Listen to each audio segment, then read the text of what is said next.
একটি হাদিস নিয়ে আসলে অনেক বিভ্রান্ত, মানে আমি খুবই আতঙ্কিত সেই হাদিসটা নিয়ে। হাসর ময়দানে আল্লাহ রাব্বুল আলামিন প্রত্যেক মানুষকে জিজ্ঞাসা করবে অবশ্যই, কেউ মানে রেহাই পাবে না।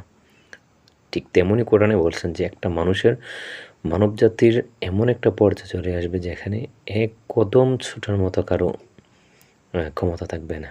ইয়াউমা ইয়াকুমুর রূহু ওয়াল মালাইকাতু সাফফা। সুবহানাল্লাহ। বর্তমান সমাজে একটু লক্ষ্য করলে দেখা যায় যুব সমাজ বিভিন্ন ধরনের গান বাজনা অহেতুক অশ্লীলতার ভিতরে প্রত্যেকে সময় ব্যয় করতেছে। হায়াতের জিন্দেগি, দিন প্রতিষ্ঠা, এই কর্মব্যস্ততা আল্লাহ পাক কেন আমাদেরকে পাঠাইলেন? আসলে সেগুলা থেকে আমরা বেখেয়াল, নাজেহাল আমাদের অবস্থা।